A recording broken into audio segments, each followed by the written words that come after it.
I could give a stand up here and give a very learned talk on all the principles of bioethics and things like that. But instead, we're going to get you guys to do something, and we're going to get you people to actually work a little bit. So we're going to start out really simply, ethics and empathy, do the right thing for the right reasons, and respect your patient. Okay, that's the principles we're going to work with. The framework for bioethics, if you talk to the bioethics people, bioethics is based on these 4 principles. Patient autonomy. Patients have the right to know what's going on, what their condition is, and they have the right to make the decisions. Beneficence. Do what is good for the patient. Non-maleficence. Don't harm your patient. And the 4th principle is social justice, which is there's limited resources available. You must use them optimally for society as a whole. And that's roughly the order you're supposed to think of things in. So what we're going to do is we're going to actually start with a case. And you guys are going to do all the work. We're just going to direct things. So here's the case. If you raise your hand, I'll give you the microphone. Yes. Okay, so your patient is a 70-year-old female. She's presenting with a complaint of thoracic level back pain. She's neurologically intact. She's had her workup, which shows a pathologic fracture of T6. This is a woman who was originally diagnosed with breast carcinoma 3 years ago and told she was cured. What you're dealing with now, the patient is not here in the room with us yet. The patient's son and daughter-in-law have come in and talked to you, and what they're telling you is they don't want you to tell mother what the problem is. Okay, so what's your response to the family, and why are you saying that? Who's my first volunteer? Douglas, just for your cultural context, this is kind of a patient we encounter 95% of the time in our clinics in Pakistan. I know that. That's actually why I'm doing it this way. Because in previous talks here, I've come across this. So I mean, in the U.S., you wouldn't be able to be the son and daughter-in-law in the room talking to the physician without mother. Okay, so who's going to be the first victim? Because if somebody doesn't volunteer, we're going to soon hand microphones to you. We have a role framework. Yes. No, we are not going to tell their mother. Right? We are not going to. You're not going to tell the mother? Yes. First principle of bioethics is? What's the first principle of bioethics? It is okay, but you know. No, I asked will disturb more. It will disturb her more rather not to tell her. So she will be disturbed more than her disease.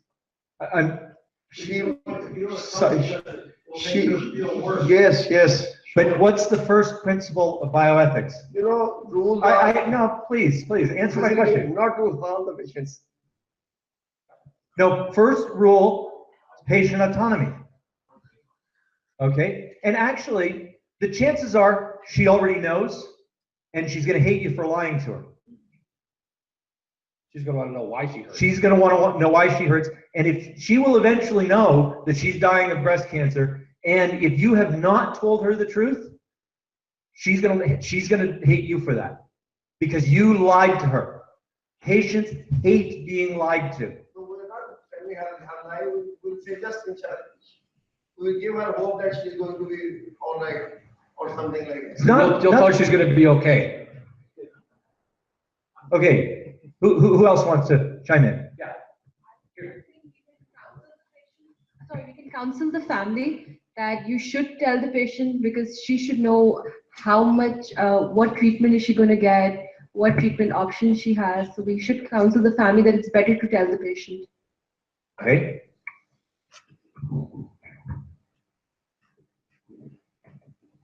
You're getting your exercise today, Greg. That's good. I haven't run in a couple of days.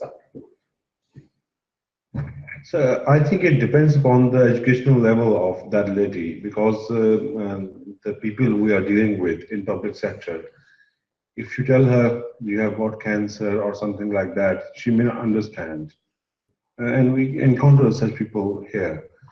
Yeah, well educated, and the family, supporting family, if she has got, But you may. Isn't part of your job to teach your patients, to educate them? well, if we do this, we're not going to do anything else. Well, you know she has cancer? I know all she knows. Well, do you know she has cancer? I suspect, because if she's having a breast cancer and she has got spine, But maybe 3 years ago she had breast cancer that was completely. Oh, no, we're presuming here that it is. The case here, this is a breast metastasis, because we got enough other things to talk about as we go on. maybe it's just a difference of cultures that we are facing this difficulty. In this slide particularly. Yeah, so I deliberately brought this up knowing this, because this is actually, as Greg said, this is not a discussion you can have in North America, in Canada, England, or most of Europe.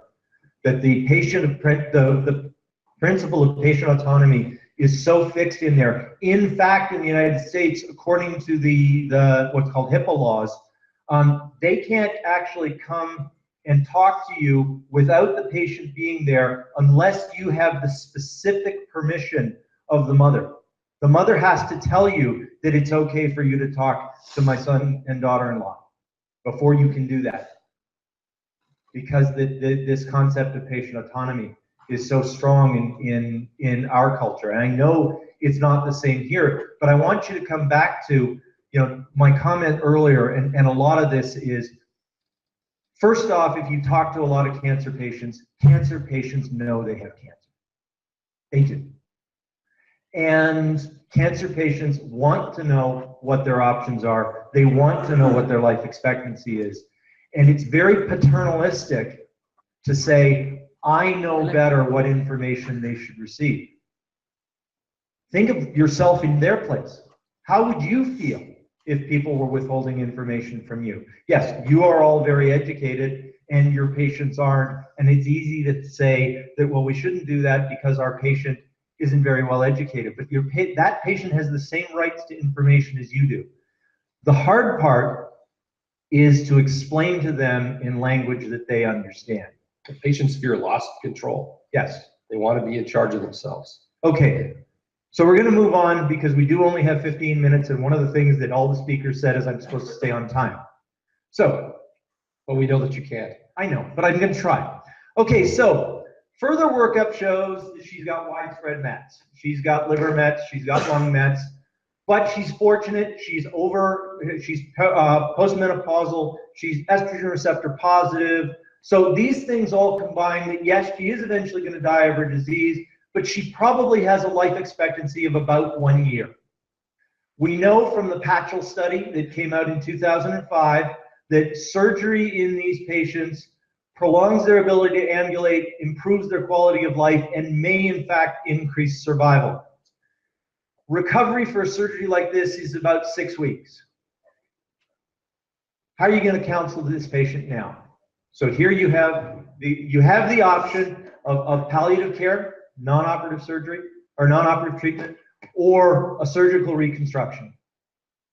Now, I add into this the fact that, and again, I know enough about the medical care system here, cost of the implants, cost of surgery. So we have to look at, this is the fourth part of ethics, social justice. How do we look at resource allocation? So what do you want to do? What are you going to tell this family? And we'll assume they have now actually agreed to tell mother, and mother is there as well. So you're now talking to the whole family about what the options are. What are you going to counsel them? I think most of the people will like second option. With surgery, the life expectancy will increase, so they will opt the second option. Okay. Yeah.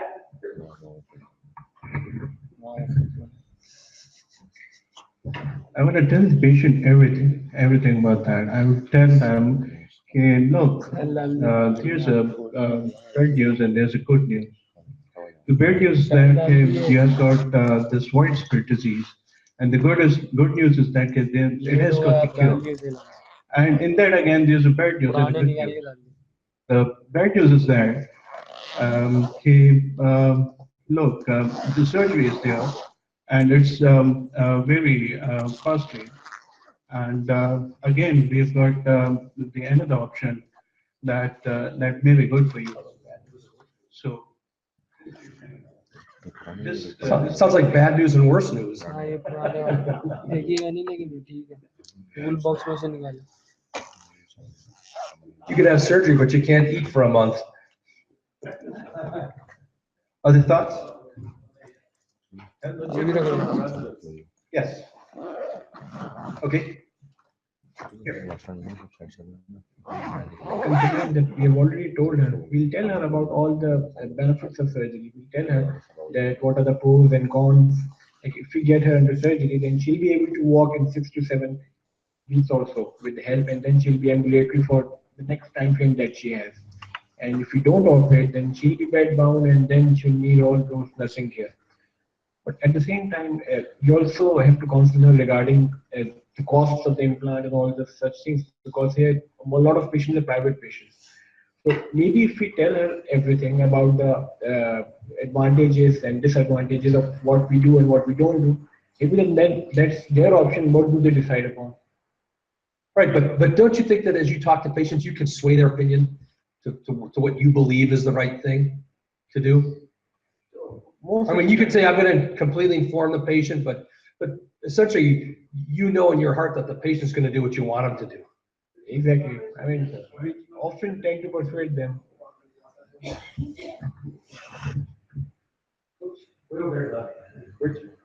I got, okay. I feel like I'm at a game show. I wanted to add that in our culture, especially, I'm a psychology student.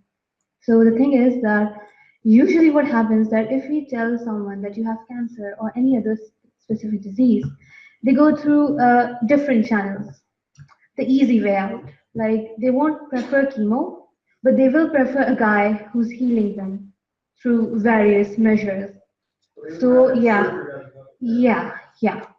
to a specific status, not everyone. So what I think is that a doctor can sway their opinion, but not as much. They will consider the whole family and themselves as well.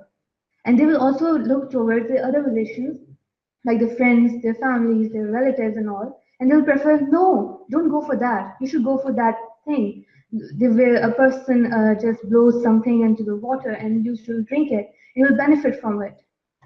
So, yeah. Okay, so again, in the interest of trying to stay on time, we're going to change the scenario a little bit. So, change now. Now the pathology is not breast cancer, it's small cell carcinoma of the lung. The patient has a very low albumin, so their nutritional status is not good. They have liver mets with ascites. So your oncology is telling them that the life expectancy is under 3 months. Has anybody here ever actually heard an oncologist say somebody's life expectancy was less than 3 months? Oh, no, never. No. They'll have a year or two, I know, but and then you stop treating them, they did 3 months later. so what this really means is that the oncologist says their life expectancy is 6 months, and as you always do, you take the oncologist estimate of life expectancy, cut it in half, and that is the but the scenario here is now the family is saying, we want you to spare no expense. You have to do everything you possibly can for her. Now what do you do? Don't do anything. But the family says you have to. Just You have to. I am paying you. I am money- paying your exorbitant fee. because your money is going to be wasted. So, and patient is not getting any benefit. Don't make her an experimental. See, I don't think that this is a big dilemma for a surgeon, but I think, for what the appropriate thing to do is, but the dilemma is how do you break this news to the family? What do you tell them? So before you were going to be dishonest and not tell them, but now you want to be honest and tell them. The situation is different. I know, but on the surface. So this is what we can do, is do nothing. This is maximum what we can do, being doctors. So we are doing what we can do. But the family wants everything done. They can afford it. They don't care. Do everything for mom. Please, doctor. You're gonna let my mother die? So again, this one works a little, again, culturally, issue in Western culture, where this perception, so the current data is something like 80% of your lifetime medical expenditure occurs in the last 6 months or Last 30 days of your life. last 30 days of your life. So there is in North America and Europe a lot of money being spent futilely. That really, this is money that is really being thrown away because it isn't affecting life expectancy by that much. And this is becoming a huge thing. And I guess what I was trying to bring up here is, do we have an obligation to provide care that is going to be futile if our patients demand it? I think that, a doctor also has a right to treat a patient and not to treat a patient, right? Like the patient has a right to choose a doctor or not to choose a doctor. If the family really wants you to do everything, you have counseled the patient and have taken an autonomous decision, and the patient also wants to do everything, but you do not think that it's going to be futile for the patient, you feel that this is not a appropriate social justice, you can also refuse the treatment and you can send the patient to another doctor. You don't operate on He can't sue me because I also have the right to refuse the treatment. It's my choice to refuse the treatment. He cannot sue me. This is reality. Okay, so again, in the interest of time, I mean, the questions of ethics, and I could have come up with 10 cases and we could have spent the whole day here, but I just wanted to use this as particularly to the medical students and residents who are here to get you thinking along these terms, that there is a whole other level that you have to think on, not just the textbook tells me to do this and this. You have to look at each individual circumstance and try and determine what the most appropriate way to proceed is. And we just wanted to, sort of introduce those concepts and also get you guys thinking and talking a little bit. And thank you.